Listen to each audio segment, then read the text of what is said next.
Dear viewers, welcome to Radio Metro Mail. I am Imamul Haq and you are watching Chit Chat. COVID 19 or coronavirus has impacted our life in different ways from different perspectives. Today also we'll talk about the COVID 19 issues. I have a very special guest with me. She will be talking about her perspective with regard to COVID 19. But before going into that, I like to introduce my today's guest. I'm very privileged to present my today's guest, Anita Diaz Vandermeer. Anita, welcome to our show and thank you very much for joining us. Thank you so much for having me. Whenever I see you, I see energy in you. Whenever I see you, I see strength in you. Whenever Thank you are around, you are spreading positive vibe. This is what I have observed. And I know that you are quite, you get along with your others quite well. So, what is the secret of this trait? Let us start with. you. Okay, thank you. I'm so happy to be on the show. Thank you very much for having me. And I don't know if there's quite one secret, but growing up in Colombia, some things that my mom taught me that I think were a base for my whole entire growing up was to be grateful. Number one. So always be grateful for what you have. And that's something that I tried to do. Be present, and so enjoy being outside or a conversation with someone or enjoying a meal, so being present in the moment, as well as learning how to grow and learn from other people's experiences. That those have been things that I have taken throughout my life and that have really helped me in order to create relationships. So whenever I meet someone, I see the light in them. I'm genuinely interested in getting to know them and finding out more about their life and finding more about what their experiences are, sharing my experiences, and then through that, finding some sort of positiveness or light. And I think that those are the reasons why I'm able to create connections with other people and I'm able to just enjoy life in general, because no matter what comes my way, I take challenges head on and I learn from my experiences, and that helps me move forward in life and always look in life in a positive attitude. Oh, thank you. Good to know all these things. But may I ask you one thing that when you are meeting someone new, Hmm. you talk more or you hear more or you You, listen? Yeah, which one? you listen. And so one key thing that I learned from reading a book that it's called How to Make Friends and Have Genuine Friendships. And this book, it talks about when you meet somebody, you should ask good questions. So not to be the person who is doing all the talking, but be the person who is doing the listening and the asking. And through that, I have been able to get to know many people, from the music therapist at the hospital to the PSA that cleans the floor to the person that serves the coffee at the cafeteria. And that's how I'm able to create genuine connections and also put those things as a tools in my pocket in order to grow as a person. Oh, thank you. There's a saying, even, I know from where, but that God has given us two ear and one mouth. We should That's right. talk less and we should, hear more or listen Listen. more. So That's the right. listening is a very important Hmm. skill in that case. Okay. Hmm. I agree. So we know that you have a very special or specific passion for community work, for the social advocacy, or we can say that community advocacy work is one of your passion. Yes. So, and you had been working with some non-for-profit organization as well. We'll come to that, but before going into that again, uh, I know, because I know you. You are my good friend, so I know that for last few months, I will over a year, you Hmm. have been facing, challenges in your Yes. personal life. But Yes. despite all these challenges, all these difficulties, still I see you are positive. It is not always, possible for many of us but Mhm. I appreciate that one. So do you have any secret for that as well? Despite having so much of trouble in your personal life, still I see that you are spreading that positive vibe. I think that I have been presenting with a big challenge. My baby has multiple different health issues. And at the beginning, it was very shocking. But what I have found is that through Mateo's journey, my son, and through everything that he has overcome, he has taught me a big lesson.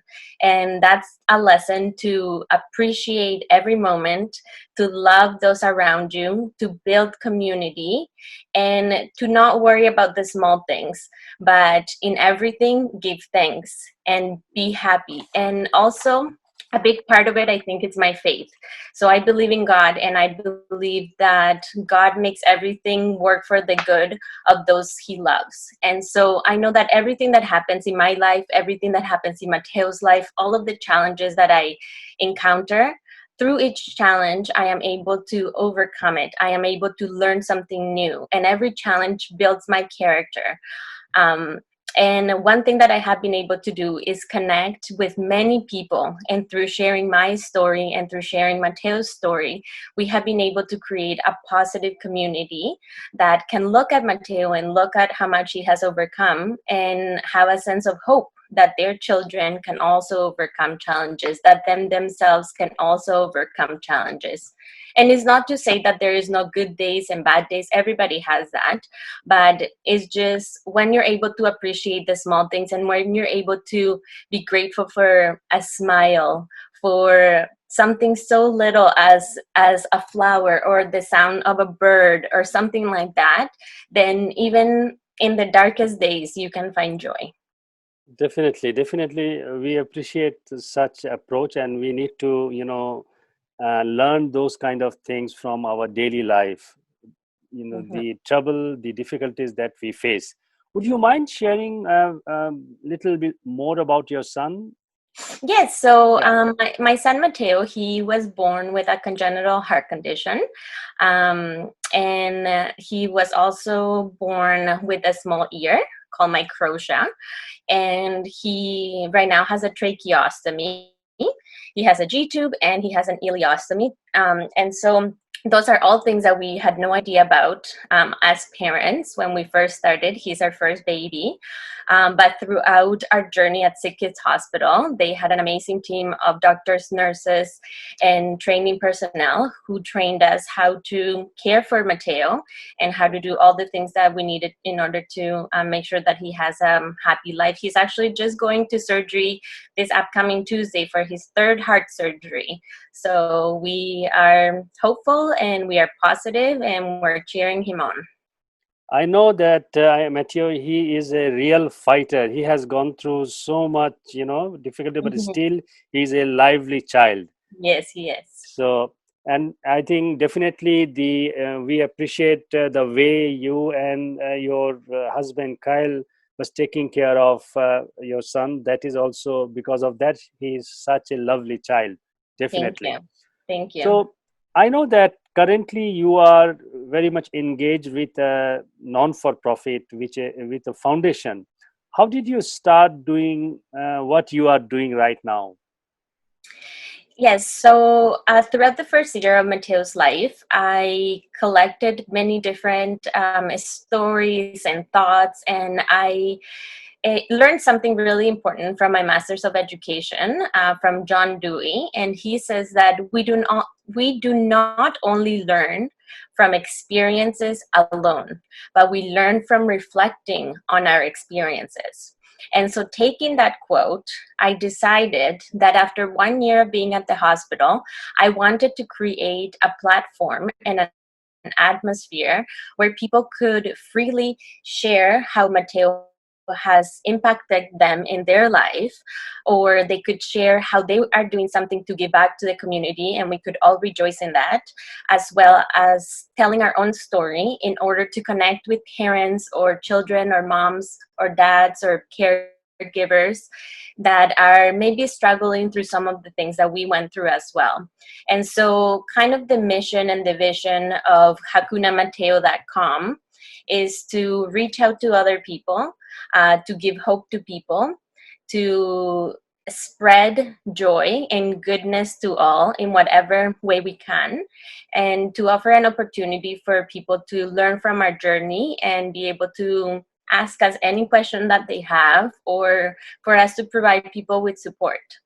Okay. So is it kind of the parents or the caregiver support team or something that? Yes, so it's a caregiver support community group where we are able to support parents who are going through similar situations. Mateo is a very unique boy in the sense that he can be, we call him a baby advocate, a baby hero, because he can advocate for children who have microtia, or children who have congenital heart conditions, or children who have trachs or G tubes, and so, or ileostomies. And so that opens up many communities, which we are able to connect with parents, and parents can connect with us, and we can offer many types of different supports, from just information about how to get started with a tracheostomy, or how to get funding from the government, or how to learn how to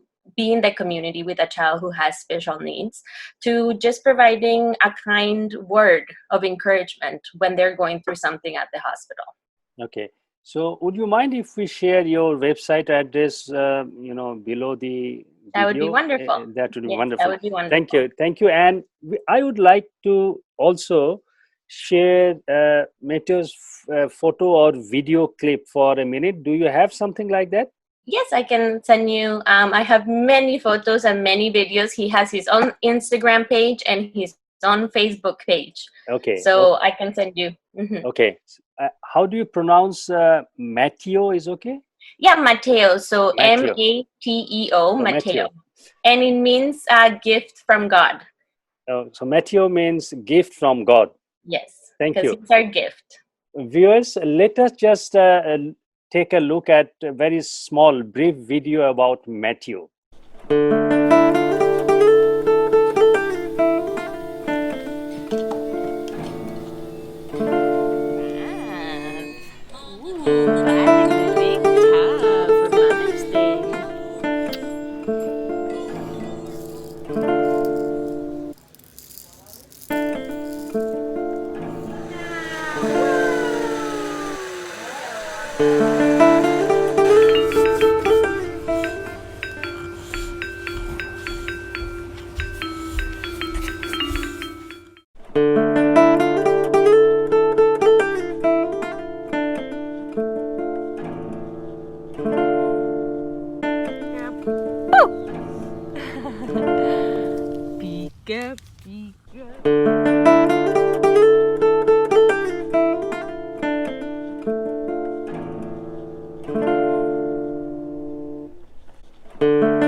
Thank you very much for watching that Matthew's brief piece.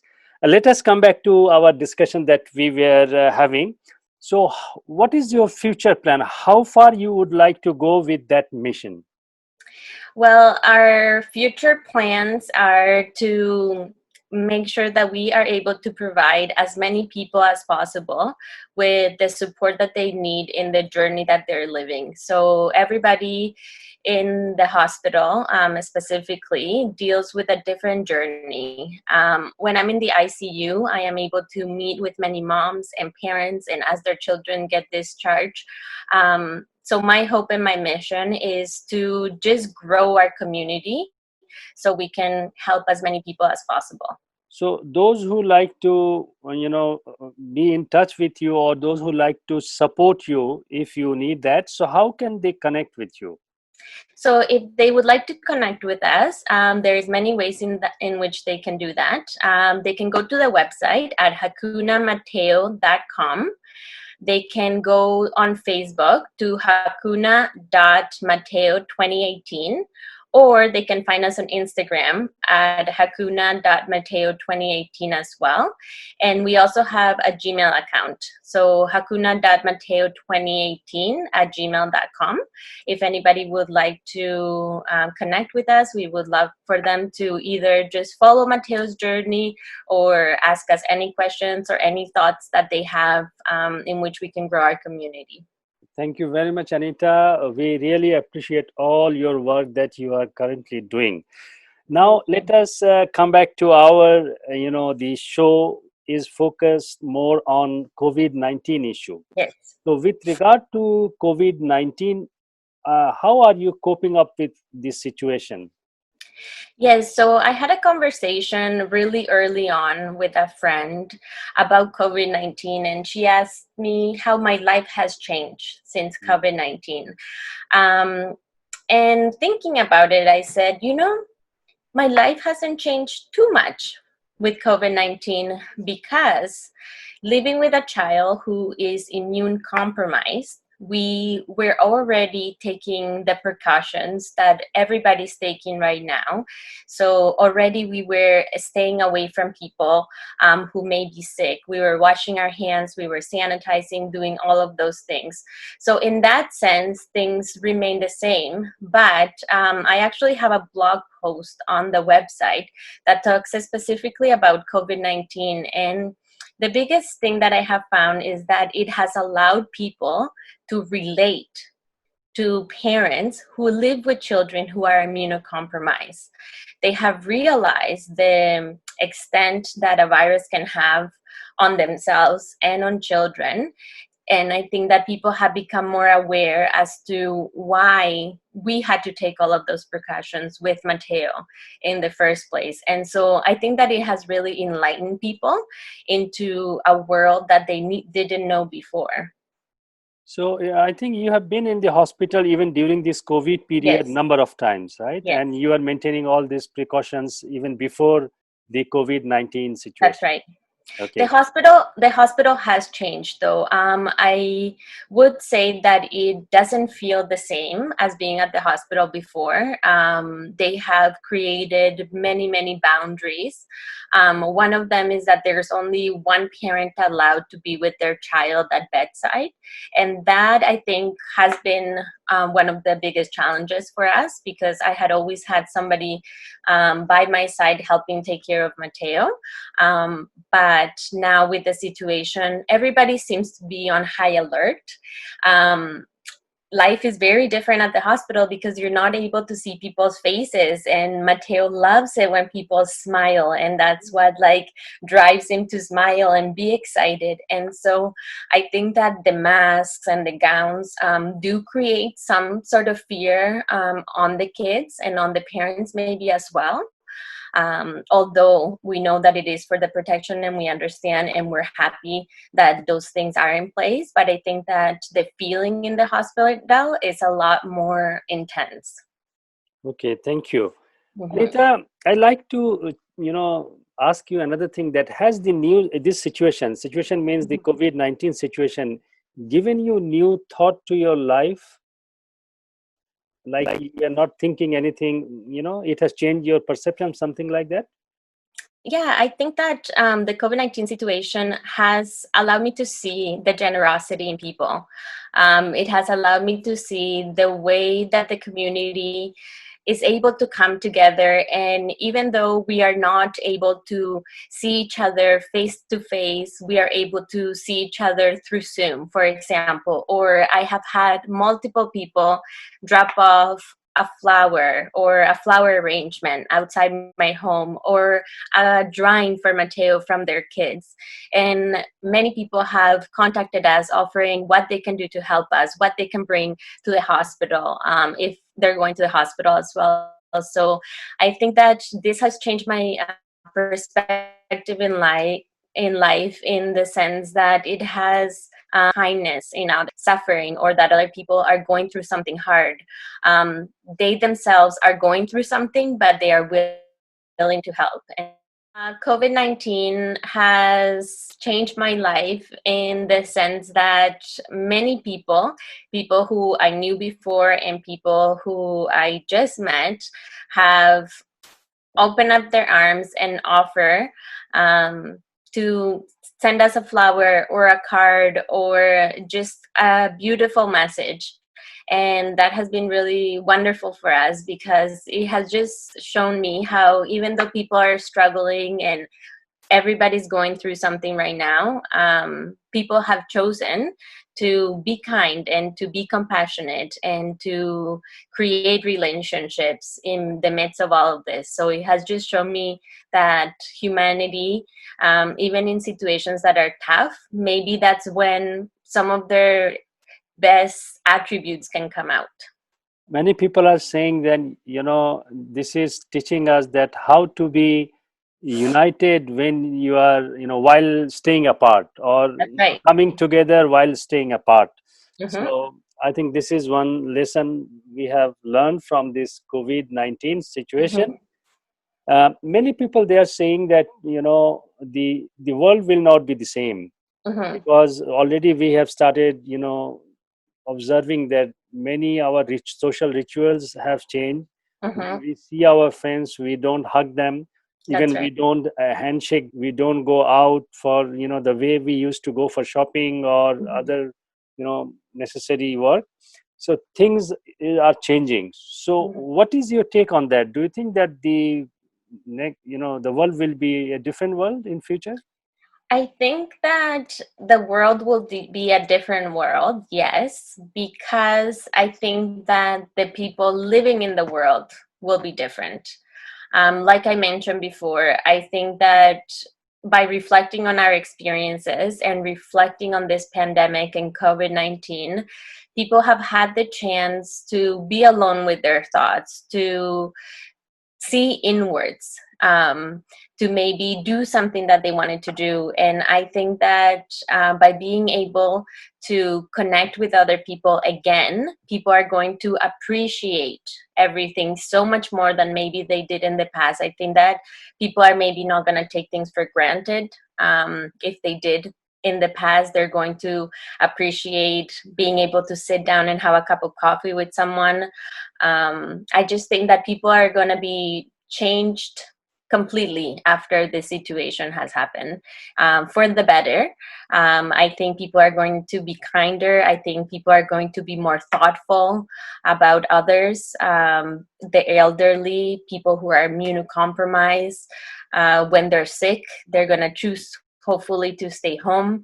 And I think that all of these things are things that are going to fundamentally change the way we live our lives. And I hope that it's something that doesn't just happen in the moment, but I hope that this is a change that can continue to move forward permanently. Thank you.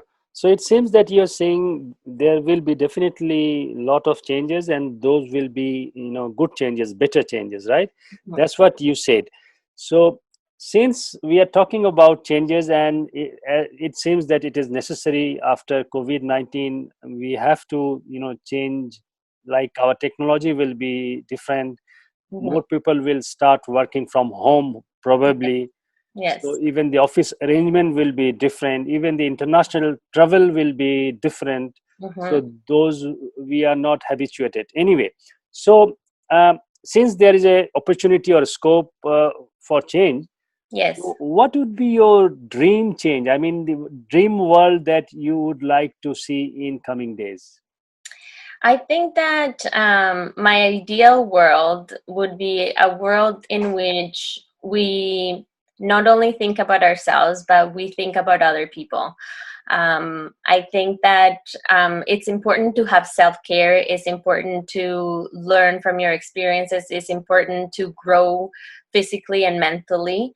But I also really value volunteering. I think that is very, very important, in order to give back to the community, and also just to think about other people's needs. I think that my ideal world would be a world in which we are thinking about the needs of others and we are able to give in whichever way we can, even if it's just giving a smile to someone. Be kinder, be gentler, be aware of other people. I think that that would be a wonderful world where we appreciate everybody in the same way, where we greet our doctors the same way we greet the janitor, where we give enough attention to our kids and our elderly. A world where we're always thinking about others and the betterment of our communities. Thank you. I think you have rightly said that, in, the way you would like to dream your dream world, where everybody will have their share. We should not be self-centered. We need to, extend our hands to others as well. Mm-hmm. And this has given us an opportunity and given us a lesson that world is so interconnected. Yes. It's not only we cannot think or focus on any specific country or location. The whole world, the human being, we are well connected. Mm-hmm. So we need to do that. And if we really want to do something good for the world, we need a Yes. concerted effort. That's what you said. Yes, exactly. So thank you very much for joining us. So if you have something, the last word, you can share with us, and then we'll wrap it up, our show for today. Yes, it has been my pleasure to be part of this conversation. And I just want to say thank you, Imam, for having me on the show and for everything that you're doing for the community. It was a pleasure to meet you back in school, and you are doing something wonderful through this show and through all of your work. So thank you very much. Thank you very much, Anita. Viewers, thank you very much for being with us. Thank you very much for watching our program. In our next show, we will have a next guest. Until then, please take care and stay well. Thank you very Thank much. you.